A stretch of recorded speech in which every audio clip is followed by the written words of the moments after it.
Sharifa Khan will finally return to the place that holds countless memories of joy, but also immense loss. District 6 is the home of her heart.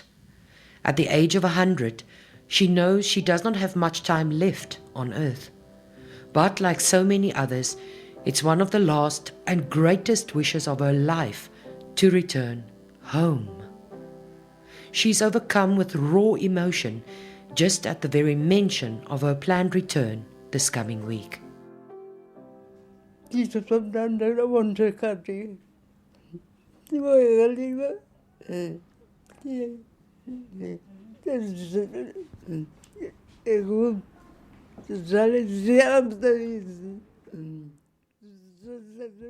Mrs. Khan lives with family in Connaught Estate in Elsie's River, but the candle burning for District 6 could never be extinguished. Because, there's a lot of memories there on my mother's part because, she raised all the kids there. We were all born there. It's been an uphill battle for those that wants to return to the area, once known for its vibrancy and inclusivity. Years of bureaucratic processes, lost paperwork and construction challenges have caused major delays. And people can't wait to return to District 6. The claimants from 1995 to 1998 that will be moving in now and to the next 2 phases that's going to be built, they've been waiting for over 30 years. Then, of course, there is another group, I hate to use the word late claimants, they also need to come back to District 6. Is there going to be enough land for those claimants to come back? I don't think so. Government will either have to give alternate land or the claimants need to say those that's not going to be lucky enough to come back to District 6, they need to say what they really want. Because restitution is not just about the house. What about the people's pain and suffering? What about their dignity? But the people are so happy to come back to District 6 that they just now accept what government is giving them. Recently, there's also been concerns about the illegal occupation of land earmarked for the further development of District 6. Despite their long lives, for many, District 6 might just be a fading dream. Unfortunately, I think it will take many years, and I don't think many of the claimants will survive until that happens. We've already seen in the COVID period that more and more people have passed on, especially now because many of the claimants are elderly and they have already had underlying health conditions. Every week almost we're hearing of people dying. At 100 years of age, Sharifa Khan is, ironically, one of the lucky few who is able to, after decades away, call District 6 home one last time. But for others, there will simply be no time left. Mariska Botha, SABC News, District 6. And to talk a little bit more about this issue, we're joined on via Zoom now by Minister of Rural Development and Land Reform, Minister Thoko Didiza. Minister, good morning. Thanks for being with us here on Morning Live. Good morning, Sakina, and to the listeners as well. I guess a happy day for someone like Auntie Sharifa there, and I suppose the others that are returning. But can we just start by taking a look at how many District 6 claims have been processed and how many still need to be processed? Well, thank you very much, Sakina. I think it's important for us to say that there are about 2,700 claimants who actually lodged their claim between 1995 and 1998. And all those claims were processed. In 2002, District 6 claim was actually finalized.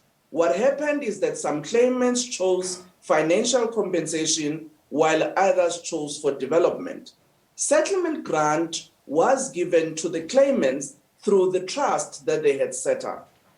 Few houses were then developed as a result of that combination of the donation of the land, by the municipality and the province of the Western Cape. The Department of Human Settlement actually supported with some grants, but those resources couldn't go further. The claimants then approached government in the mid-2010, around the time, to assist them to actually complete the development of District 6. So this is the phases that we're talking about today, where government have actually been working with the claimants to redevelop District 6. We're now at phase 2, where we are allocating about 108 units to the claimants who were part of the development phase. We will be going to the third phase, where we already started with the removal of the rubble ready for construction. Had it not been for COVID-19, I'm sure that development would also be further by now. We are seeing things moving now, Minister, but we do know in 2019 the Land Claims Court had actually ruled that the then Minister Maite Nkwana Mashabane had actually failed in her duties as Minister to provide restitution to District 6 land claimants. And she was ordered, among others, a personal cost order against her. So how far is that particular development, if you know? And also, in terms of just speeding up the process, because we so often hear about people dying while waiting for this restitution to be concluded. Well, let me say in terms of the 2019 case, we actually worked with the claimants since 2019 June in accordance to what the court had said. So at a particular time, we have to report to the court how far we are with the development process. So in that regard, we're actually in line. As I say, that had it not been for COVID, would be further. Remember that District 6 is a heritage site. So even the removal of the rubble requires that the South African Heritage Council must have somebody on site to see that the rubble doesn't have certain valuable artifacts that will be important for the history of District 6. So it's not like in any site where you can just remove rubble as and when you want and start with the construction. That is part of the delay in terms of the District 6. But be that as it may, the process is actually on course now. And just in terms of vetting and confirming eligibility, what is the process that the department is undertaking there? We have worked with the claimants on the criteria, particularly to prioritize the elderly people and those who are infirm, so that they are able to actually be prioritized in terms of the allocation. And where people have got concerns, they will raise it with that committee in terms of their needs, particularly where they would be better suited either on the ground level in terms of the apartments and so on. So that process has actually been done in consultation with the claimants to make sure that those people who actually get into the houses are the eligible claimants or their beneficiaries. There has also, of course, been concern raised about illegal land occupation on the land where this restitution is set to, where the restitution needs to take place. What's the latest in that regard, Minister, and is this still a concern? Well, that is no more a concern as of now, because immediately when the illegal invasion took place there was swift action by both our department and the municipality to make sure that those people are removed from the land that they were occupying illegally belonging to the claimants of District 6.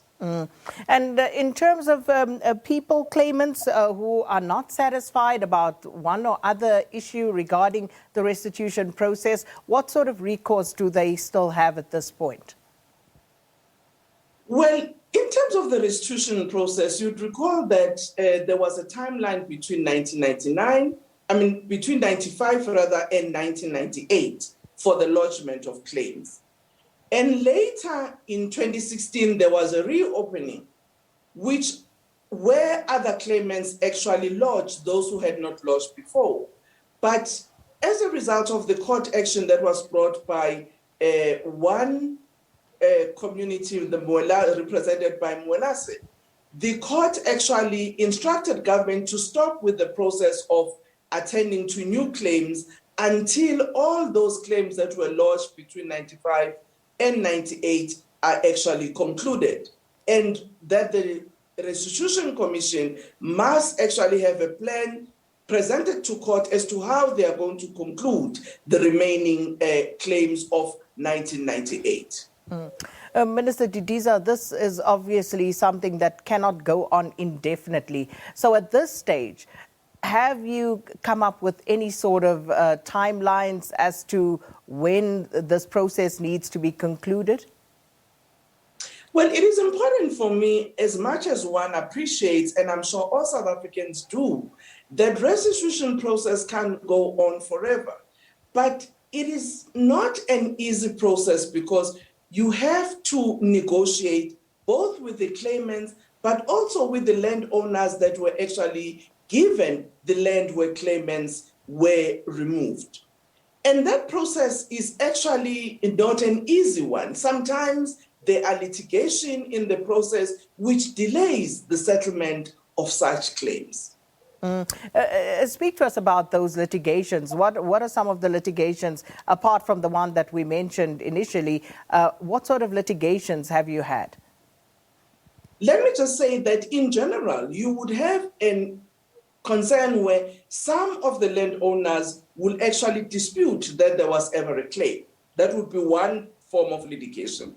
The second would be an instance where the price is a challenge, where the landowners may not agree on the offer that the government is making to actually acquire the land for the claimants. And those are some of the litigation processes. At times, litigation are amongst the claimant communities themselves, who would either dispute that other community were part of the same land where removals took place. So they are varied in nature, the number of litigations that we actually receive.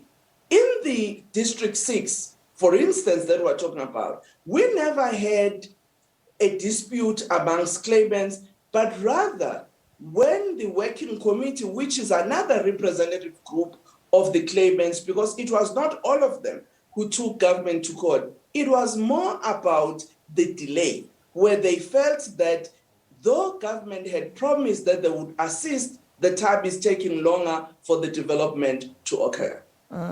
So I guess a good story to tell at this point for District 6 in terms of just movement in this restitution process.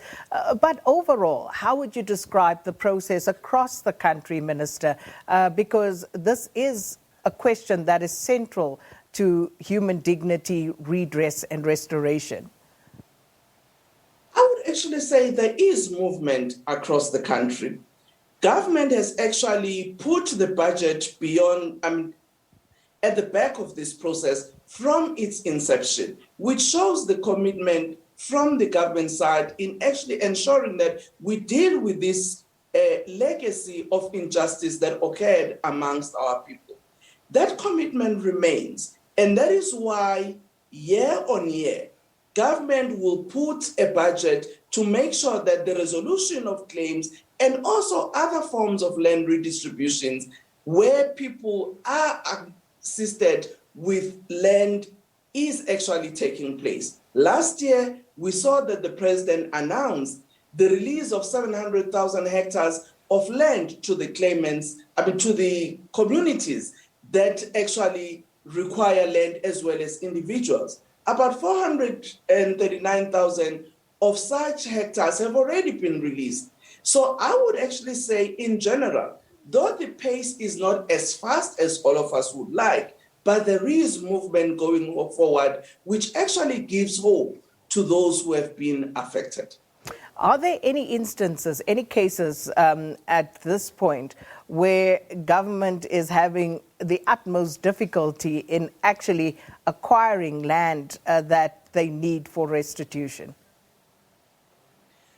Well, I would use the case of Fredendal in Ebenezer. It actually took us very long time. to actually conclude that process of acquisition. But there are many other cases where in the country we have actually had difficulty in acquisition of land. But I must say that in certain instances, it's not just about acquisition of land. In certain instances, you have got developments that have happened where you would have to negotiate on some available pieces of land where claimants can still be brought back in terms of settlement. In others, it is not possible. And that's why you look for alternative land. And in some instances, claimants will choose for financial compensation. Minister, and just in terms of the process going forward, as you said, it's not an easy process, it's not clear cut. Are there still processes open and underway for people to still come forward with restitution claims? As I say, that one of the things that was decided by the courts in 2016 was government can continue the process of allowing new claims or even processing those claims that were lodged after the 2008, after the 1998 closure of the lodgement period. So at the moment, we are dealing with the old claims that were lodged between 95 and 98. If Parliament were to take a position that there's a need of the reopening of the restitution process, we will be guided by those processes. Minister Thoko Didiza, thanks so much for your time and that update. That was the Minister of Rural Development and Land Reform, Thoko Didiza, talking to us about the relocation of the District 6 claimants. And happy story there, a good note on which to start this week. And of course, there's still work to be done, but heading in the right direction. With that, it is 7 o'clock and it's time for the news with Leanne.